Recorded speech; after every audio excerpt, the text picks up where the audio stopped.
Welcome to the Family Office, planning for the people who matter most.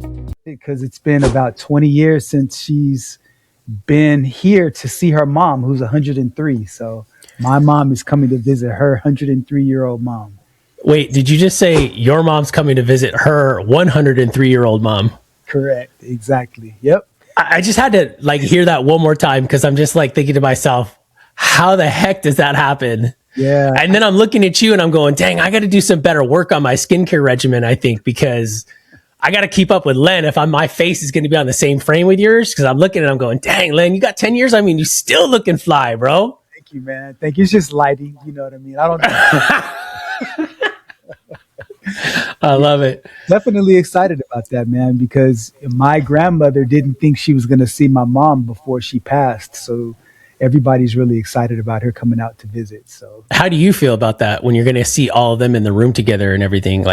Is it going to be nostalgic for you? Or are you going to are you going to tear up a little bit maybe? It's going to, for the first time in a long time, I'm going to have 5 generations in the same room because my son is coming out to visit as well. So it's going to be my grandmother, my mom, our generation, our kids' generation, and then we're going to go visit some of the kids who actually have kids. So that'll be 5 generations. Dang, that's just so cool. It's I remember when I would look up stuff, and I still have it all saved in a photo album, but I would just look up pictures of big families like Kennedys and Rockefellers and all those big names.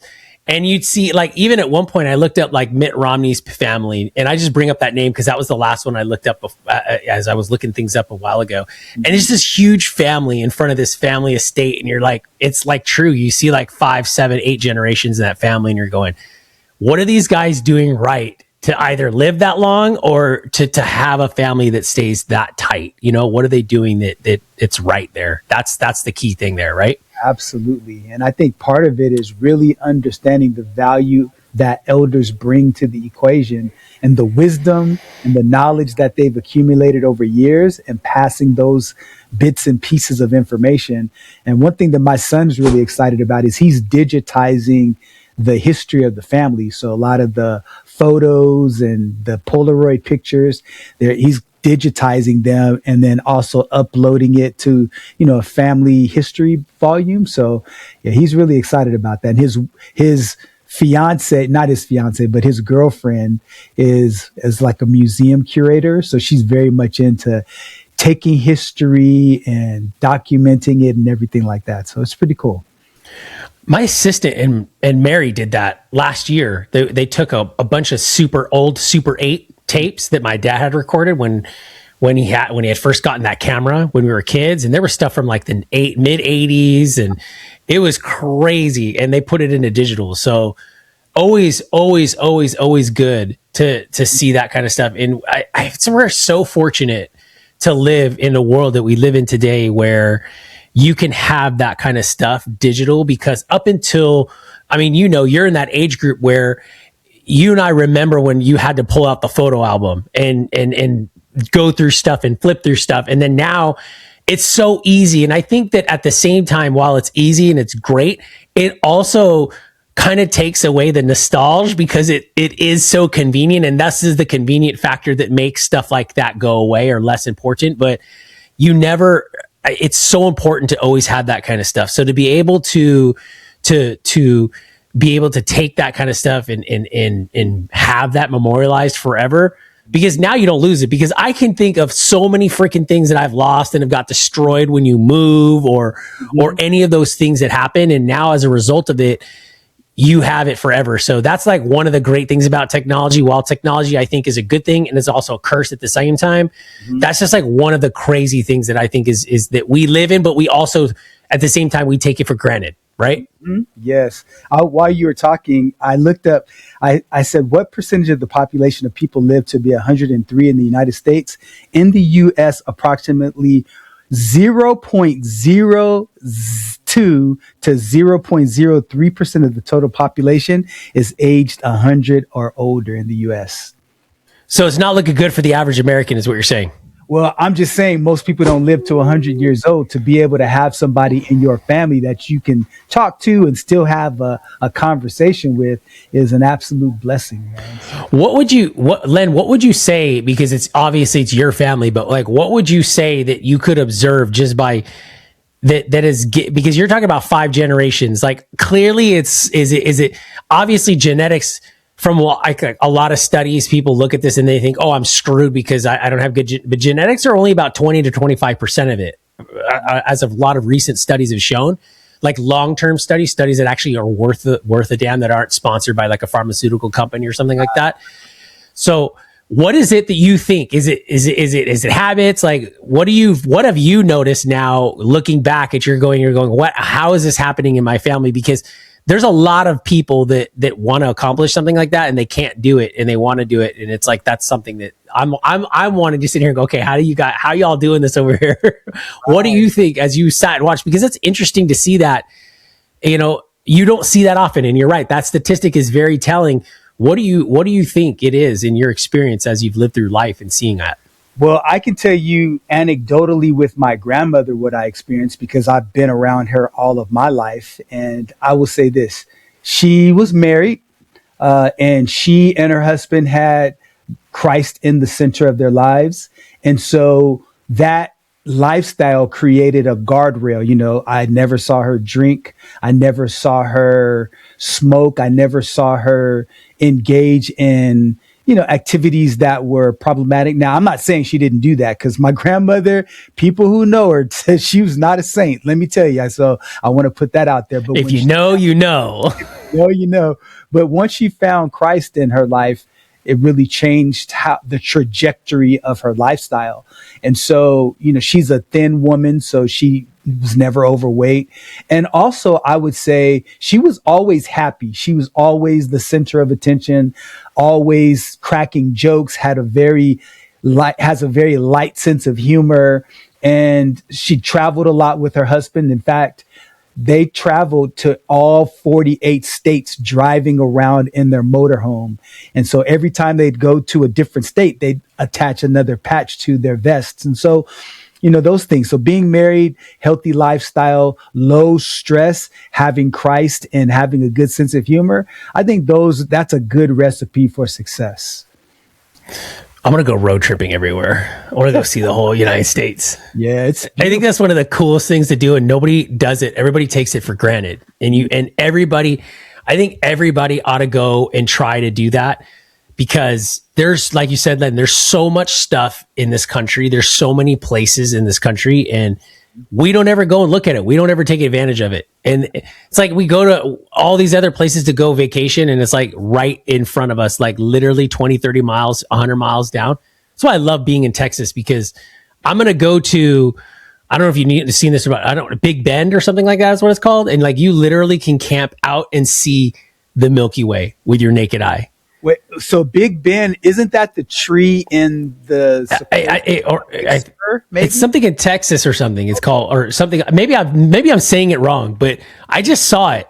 Okay. And I saw an advertisement for him. I'm like, this is absolutely freaking crazy. I want to go here. Whatever you're going. So, hey. Let's talk about mental health, man, because that's been a real growing topic, especially amongst the younger generation. And when you think about the fact that here we're talking about global domination. We're talking about the ranking of the world order and the United States being a global superpower. And now you've got a large percentage of the young population in which they're going to be the ones running this country. There's so much mental health. And when you look at COVID, how that just, amplified the progression of that, and then social media and all of that. What's your thoughts about just where we're going as a country, considering this epidemic crisis of mental health amongst the young adults? Well, I'm going to go out on a limb here, and I'm not going to try to insult anybody, because that's not my mission here. I'm just trying to be as pragmatic about it as possible, or just as pure as I possibly can in my experience in the world. And the thing that I think that really I just say it. I mean, we're cooked. I'm not very happy. I don't feel very good about certain groups. And what I am excited about is young Xennials. I am excited about that age group. And what I'm talking about is I'm talking about, and I might be biased here, but I'm looking at 6 to 15 years old. Like in that age group right there, I'm very excited about that age group. But it's the age group that's going to come into power next that I think we're cooked. And that's like that COVID group. It's the group that got screwed up during COVID. And I think that some kids got screwed up and some kids didn't. It just depended on how old you were. Because like, for example, my 15-year-old, who's now 15-year-old, he's a freshman in high school. He's fine. He didn't really get affected by it. My 14-year-old didn't. My 12-year-old didn't. My 6-year-old didn't. But I'll tell you, my 8-year-old, my 9-year-old, he got affected by COVID. He had to start school very late because of COVID. But there's a group of kids in there that weren't in school for 3-4 years, right? And they maybe didn't necessarily have parents that could be there all the time, right? And again, this is just my opinion and my perspective, and I'm not going to be apologetic about it, whether you like it or not, it is. And that's what makes this country great, is you can have a position. And by the way, if your position is contrary to mine, then I believe in your position too for you, because I love that for you. If you want to wear pink, and I'm just saying like this, but if you want to wear pink hair or dress in women's clothes, if that makes you feel good, great. My problem is, and then we've talked about this, and I think this is pretty much general theory now, is that just don't make my side bad and don't make me want to be like you unless I'm asking, right? So it's kind of like the golden rules: don't do to people what you don't want done to you, right? But then there's the silver rule, and that I think is what we need to talk about too, which is don't do unto others that you would want to be done to you, meaning mind your business. And I think that's where we start to draw that fine line where it's like, everybody's got to wear pink hair now and everybody's got to be accepting of this. Look, if you're not, and I'm going to be controversial, but if you're not accepting of homosexuality, that's your right not to be. Now I'm accepting of it. I don't have a problem with it. You know, it's fine if that's your choice. What becomes a problem is that when that will gets imposed and when my viewpoint becomes evil. Right. And that's the whole purpose of what you and I talk about every day is that I don't think you're evil for thinking that, you know, Iran should get sympathy. The people of Iran that want that regime out should get sympathy because their country's at war. But see, that's where I go back and say, well, how come nobody was giving them sympathy to do anything about it since 1978, 1979? But the challenge, I think, is that when I see young boys, and I see it mostly with boys, Len, not maybe girls, but when I see young boys carrying around stuffed animals at 15 years old in public, there's a problem there. There's a problem. And not even my 6-year-old. A mental health problem? Yes, that's a mental health problem. Okay. I think that's a mental health problem because it's security, because you can't even go out your house without your blanket. Right? Because that's a blanket. That's like Linus carrying his blanket. Remember the Peanuts? Yeah. That's like Linus carrying his blanket around. Linus carried his blanket around because it was security for him. Carrying around a stuffy and then looking socially awkward in public, that's weird. I'm sorry, but it's strange. And again, I'm not trying to insult anybody, but it's kind of odd. It's kind of odd. And I have 7 children, and none of them do that. I have a pretty big sample size. None of them do that. So I just kind of, your kids don't either, Len, and you've got some pretty smart, badass kids. They don't walk, Jahid and Akil don't walk around with stuffed animal backpacks or anything like that. So that to me is a tell. That's like a ghost note that's showing people like, dude, we really screwed our kids up. And then on top of that, we fed them a lot of indoctrination language, right? And we forced them to think a certain way and accept certain things that they ought not to be exposed to yet, because they're not that old enough to even know the difference. Like a 6-year-old doesn't know the difference between reality and fiction. So then, but that I think has caused a lot of these kids to be socially awkward. But then compound that, I don't think it's one thing, Len, and I know you believe that too.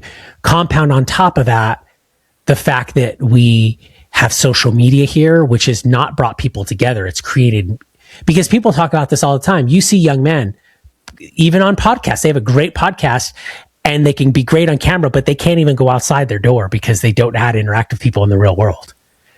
And then, and I'll throw it back over to you, because I'm a 44-year-old first year millennial. I was born in 1981, so I am technically a millennial, but I'm caught like halfway between late stage Gen X and early stage millennial. But I could tell you with confidence, when I walk around in the streets, I feel like I have an edge. I just do. I feel like we have an edge, Len. And I feel like even if I wasn't an entrepreneur, if I was just working a daily 9 to 5, I still feel like I was born in an era where I have a certain skill set that we don't give to. But then I think, and I look at certain families and go, wait a minute, certain families still give their kids those skill sets. So starting the home is important. So Len, I think, and we've even talked about the mental health crisis with adults, right? And the side effects of GLP. Man. Oh my gosh. And just recently, the side effects of GLP-1s that they're now starting to see, long-term use of synthetic GLP-1s has caused or is causing depression, anxiety, like it's causing a lack of sex drive. Isn't that freaking crazy? That's freaking wild, right? And that just goes hand, and you see low birth rates. So, but I think we're cooked. We're going to be cooked for a little bit. Yeah, I'm concerned as well. And I think that I have some slightly differing views than you do about it. But I think largely I agree with you, like 90% of what you've said. And so I'll start off with the 10% because, I definitely agree with what you're talking about. The 10% that I perceive that we see a little differently is that I am a proponent of people expressing themselves the way they want to express themselves. Like you use the example of taking out, a puppy or a toy, teddy bear in public and things like that. And the only reason why is because my wife works with the population of autistic kids. And so that's not necessarily considered mental health. There's a brain disorder there. And I'm not suggesting that all the kids that do that, because there's this big anime, group that really, go out and they take on the characteristics of different animals and stuff like that. So the only point of departure is that I want to be mindful of the fact that sometimes we can jump to, and when I say we, I'm speaking in general, not you, that we can jump to conclusions about why they're doing it because there may be something beyond mental health. But I do agree that there are a large number of people who do things that necessarily I wouldn't do and I wouldn't teach my kids to do, but I'm going to give them some grace there. Now, where we're 100% lockstep is I believe that when you looked at the difference between the baby boomers and Gen Xers, you had a lot of 2-parent households for the baby boomers. And then Gen Xers went to 1-parent household where you had the husband that was working and the wife that started to work. And now these kids, my generation, we grew up as latchkey kids. And so mom was at work, dad was at work, and now they're living these 2 separate lives. Mom and dad get a divorce, and now you've got a lot of kids being raised by single parents. And I think that breakdown of the family came with a correlation of a breakdown in the number of people who went to church and who practiced their Christian values. When I say practice, there's a lot of people who go to church on Sunday, but they don't necessarily adhere to those values Monday through Saturday. And I think that whole breakdown is really a large correlation with the increase in other factors that coincide with the decline in mental health. Because here's the thing.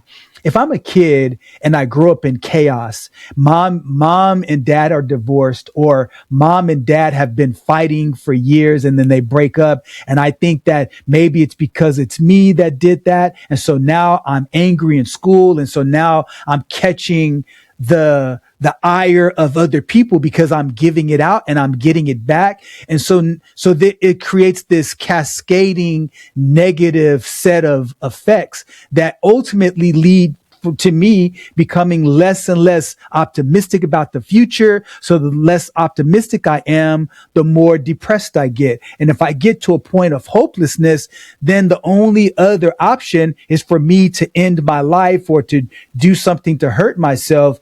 But not having Christ in my life, what it does is it puts me in a position where I don't have anything to lean on. I don't have any faith to be able to exercise. And I think we've got to really be very intentional about bringing faith back to families, about bringing families back together, about bringing stability, real stability back to households. And I believe that if we have a revival and a revolution along those lines, I believe that's the real only hope for us to get back on track.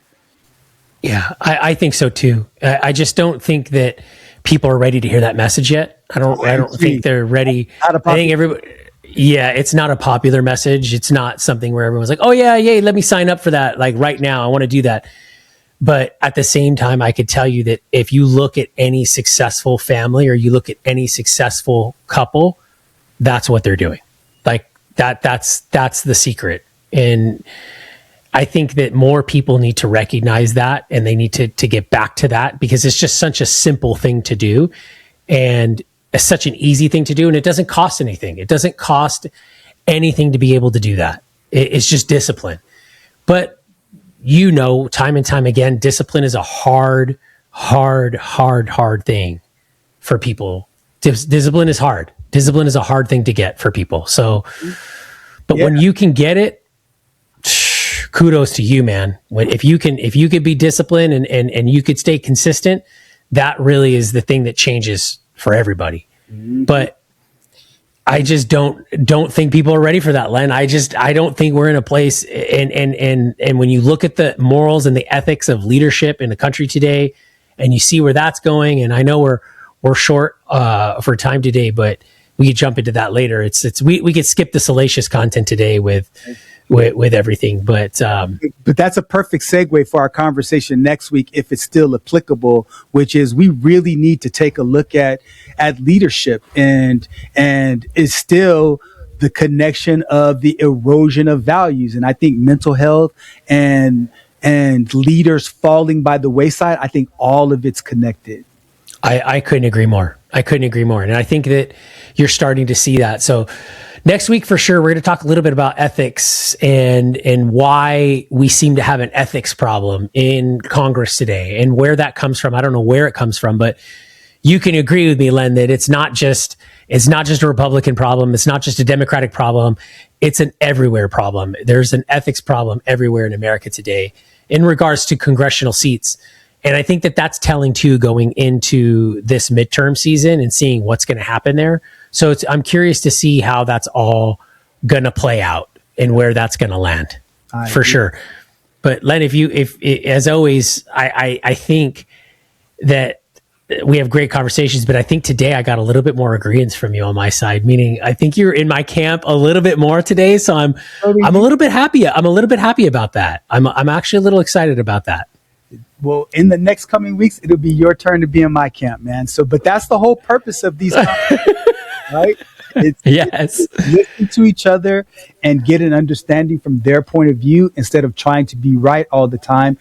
If you seek out truth, then both sides are going to be right some of the times, and both sides are going to be wrong some of the times. And that's the whole reason why we do these conversations. We're not coming here to be experts. Chris is a business owner. He's a finance guy. I'm in the healthcare space. Speaking of $500 million of fraud with Medicare, we can talk about. How do you feel about that? We should talk about that because that's California. Like, yes, we ought to talk about that and what that looks like, because this guy, we're going to talk about it next week, because they're trying to prop up some shadow candidate now in California. All of that to the table, because, I want to talk about your guy in Texas, and we'll talk about Abbott. That's not my guy. I didn't vote for him. I wasn't here yet. Our folks in California, but there's a lot there's a lot of meat on that bone to chew. So we'll For definitely sure. come back to that. But I always enjoy having conversations with you because we don't agree with each other, but we give each other the space to at least try to jump into each other's world and understand their perspective without trying to put them down. That's what this platform is all about, man. So I've always wanted to tell you, man, that I appreciate the conversations that we have because it makes me better. I just hope that other people could see it and be inspired by it and be like, all right, cool, I can have a conversation about this too. And maybe just document it like we're trying to document it here. So that's always a good thing. Absolutely. Well, until then, if you like this type of content, subscribe, go ahead and drop a comment. We'd love to hear from everybody as well. As we evolve here, Len and I are becoming pros now. So we feel like we're getting there. We're inching our way towards that. And our philosophy has always been to just kind of move methodical with things. So, but as we grow and develop, we're looking forward to that. Absolutely. Len, we'll see you in the next one. Have a great week, sir. All right. Have a good one. Bye. Conversation has given you clarity on your next steps. Please share this episode with someone who's walking the same path. Don't forget to like and subscribe so you won't miss future episodes. And remember, planning ahead isn't just prudent, it's an act of care. Thanks for joining us, and we'll see you next time on The Family Office.